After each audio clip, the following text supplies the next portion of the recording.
Before I begin, this segment 5 of this Trevor report is a little bit too spicy for YouTube, but it's on Odyssey, it's on Rumble, it's on BitChute, and it's on the website. So it is what it is. Let's get on to the Trevor report. That means more editing work for me, but it's fine. It only takes a few seconds. Why is that off like that? All right, there we go. Freed resigns from FTX, puts empire in bankruptcy. This was available to me a second ago. Whatever. The TLDR of this article, because it's being stupid, is that FTX is a major crypto firm. Okay, it's not quite like Binance or Pionex, but there is, it is fairly important. It would be like if the Indy 500, let's say, went completely bankrupt, and then the people in charge of it moved to a different country to pocket as much money as possible. Okay, that's basically what happened with this. But FTX was basically, and we'll get into it pretty soon, and by pretty soon I mean right now. FTX CEO Sam Bankman-Fried admits FTX was a crypto laundromat for the Ukrainian government. And there's this video where he basically says we use it for humanitarian causes, blah blah blah blah blah blah blah. But right in the middle of the thing, okay, he talks about philanthropy. And whenever you hear a left winger talk about philanthropy, what it mean? Okay, the hidden dog whistle there is it means money laundering for far left causes. Boom. Basically. And so what you have is a situation where FTX was used. Basically, the government gave billions of dollars to Ukraine, tens of billions of dollars. Okay, we've sent somewhere in the vicinity of a couple, almost a couple $100 billion to Ukraine, I believe. Then that money gets the Ukrainian government in the middle of a war, decides to make some investments into the crypto market, and then this crypto market LLC makes a generous donations to various Democrat causes all across the way to the tune of 50 billion. But that's just sort of how it goes. I expect this kind of corruption. If you want, apparently, since FTX has gone belly up, there are other crypto markets. There's Pionex, where the AI day trades crypto for you. Which is a pretty neat thing. I've tried it myself, got some success. Some failures. It's by no means perfect, because you can't really perfect that kind of thing. I don't think. Then there's Binance, which is the most popular crypto trading platform. And the TLDR of this is just observe how generous people are, because usually that is a cover for something. In this case, FTX went completely bankrupt and then went from a semi-legitimate crypto exchange to an exit scheme. That's just the way things go. Okay, that's sort of the downside of crypto markets being completely unregulated. But the upside of it is, there's always more. And people can make more as long as they know how the various code works, essentially. But let's continue. FTX founder and two senior execs are under observation by authorities holed up in luxurious Bahamas resort owned by Tiger Woods and Justin Timberlake as they plot to escape non-extradition safe haven Dubai. The founder and former CEO of collapsing crypto trader Sam Bankman-Fried is said to be holed up with members of his inner circle in the Bahamas while his empire collapses around him. Bankman-Fried resigned from FTX on Friday as the crypto exchange filed for bankruptcy, and reports emerged that up to $2 billion in client funds had vanished from the company's books in recent weeks. drum roll please, it went belly up, and he took it, and he went to the Bahamas, and now he has $2 billion in the Bahamas, safe from the government authorities, and he's going to remain in the Bahamas forever, basically.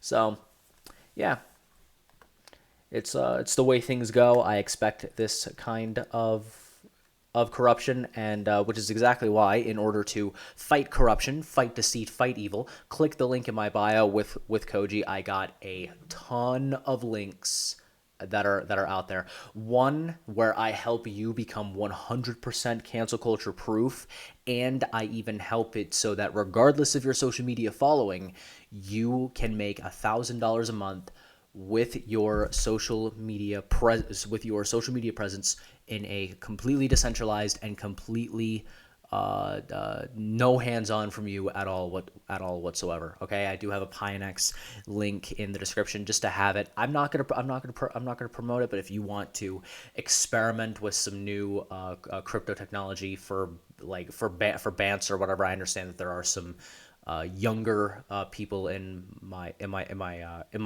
audience. By younger, I mean like late teens, early 20s. You go ahead and do it with that. I put in like $10, and then I did some stuff. I made 50 cents. It's the way these things go. Crypto kind of plummeted because again, this is as if the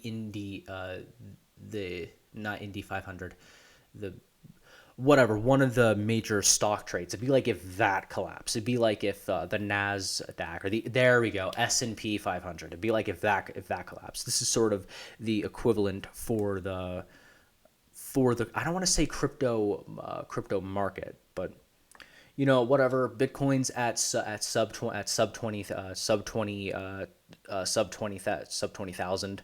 So I may experiment here. I may not. I don't like giving financial advice on my social media presence. Not because I don't have anything to say. There's just other things I'd rather talk about. Like this, FBI official who headed Whitmer Jan 6 probes set to retire ahead of GOP's control of the House.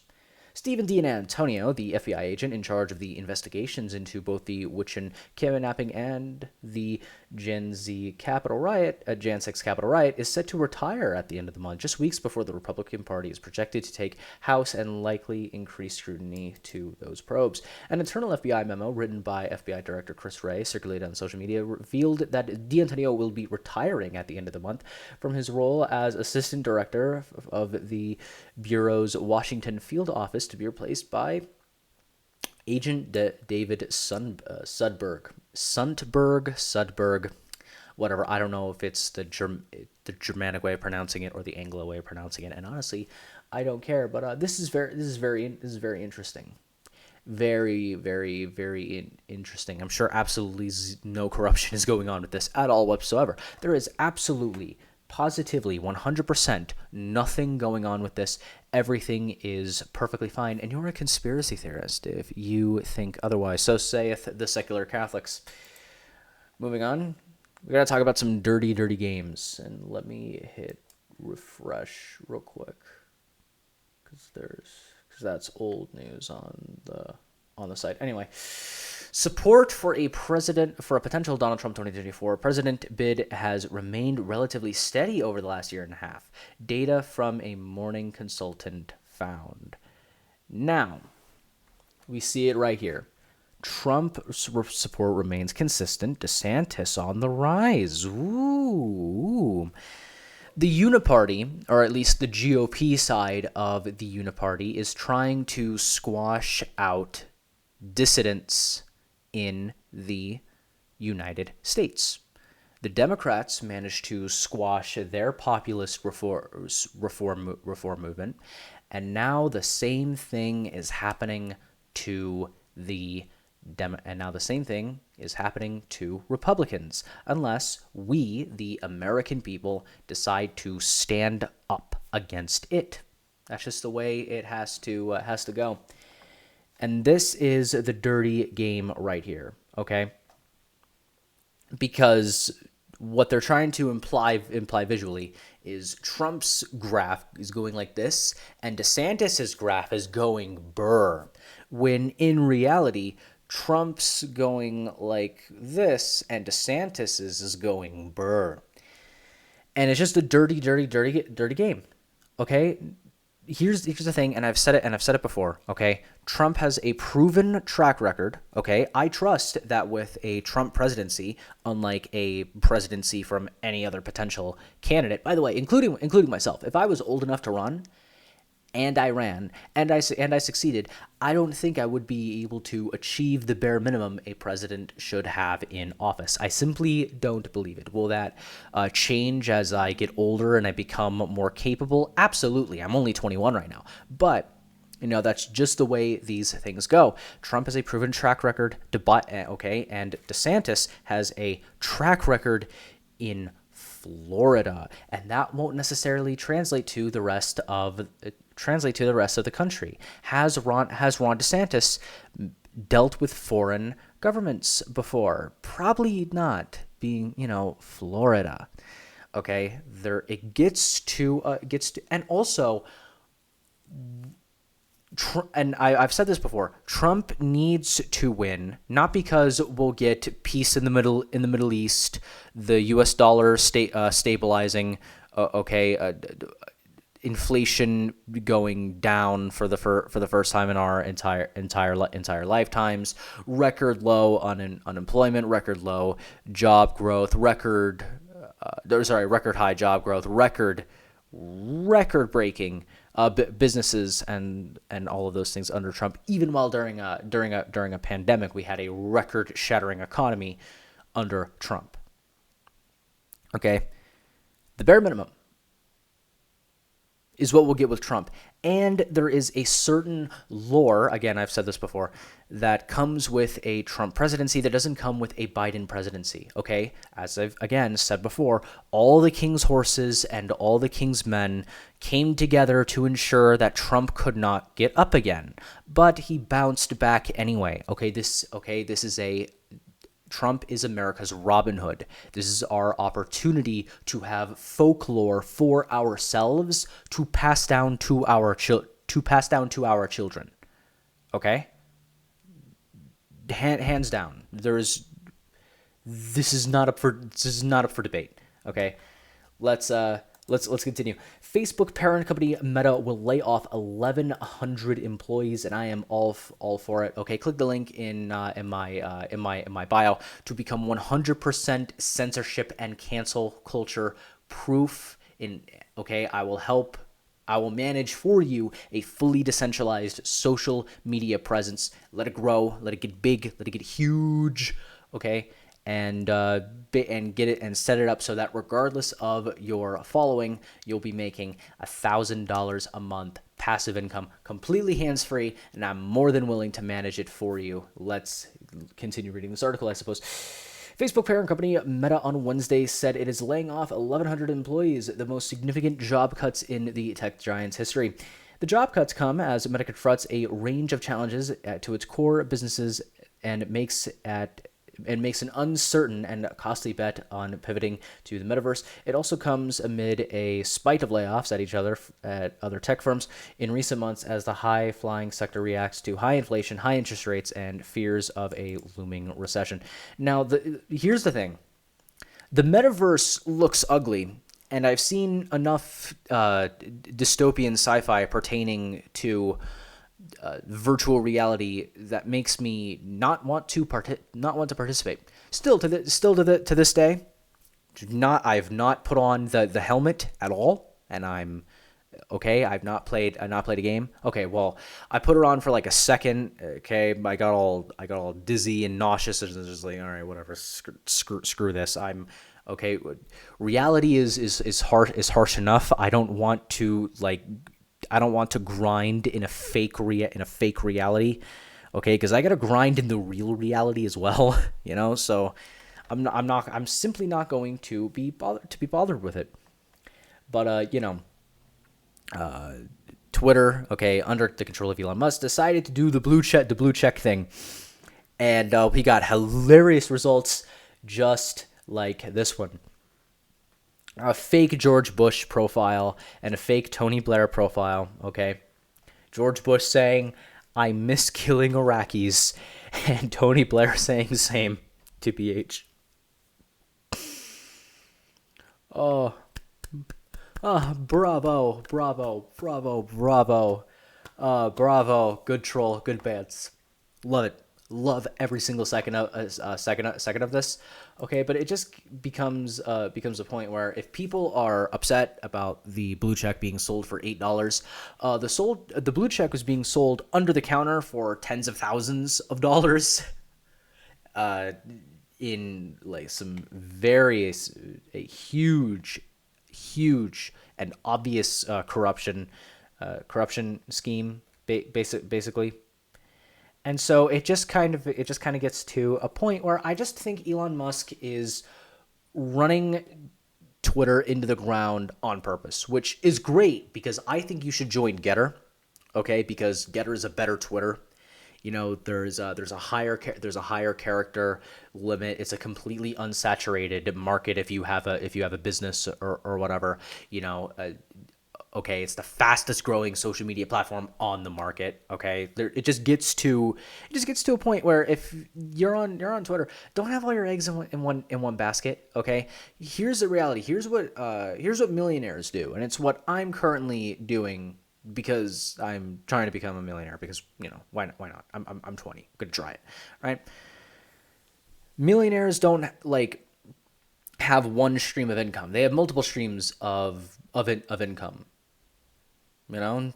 That's how it goes. So, and the best part of having multiple streams of income is what happens is if one goes belly up or whatever. Like, let's say you have five streams of income. One of them's in real estate. Well, real estate goes belly up. You still got four streams of income. You're still fine. Just it's just the way it goes. So you should probably do it with your social media as well, especially because looking at the news that's going on with TikTok, looking at the news that's going on with Twitter. Though Elon Musk is smart, so he might end up figuring something out. But it just gets to a point where for the average consumer, business owner, or whatever, it's best to be on as many platforms as possible because you don't know when your business that you've created on social media is just going to go completely and totally 100% belly up. You don't know. Okay, and you don't know if some targeted harassment campaign mob is going to try to deprive you of equal access to the public square. Okay, you shouldn't use PayPal as your only payment processor because they brought back the disinformation thing. So it just gets to a point where vote with your wallet, choose Liberty platforms, and we're on the final segment of the Trevor Report where I have to talk about things that are very important, which means it can't be on YouTube. So if you're watching this on Odyssey, or Rumble or BitChute or on the website, is going to seem really weird for like a fraction of a second. The continuity is going to completely break, and it's going to seem really weird. And I try to keep the Trevor Report like thematically consistent, but no choice because YouTube is gay. Essentially, but anyway, so if you're watching this on YouTube, click the link in the bio for the to go to the website to get the full show notes. If you want to just get the news for segment 5, as always, you see it on screen. Click a link down below in the description. Blah blah blah blah blah. But anyway, so yeah, let's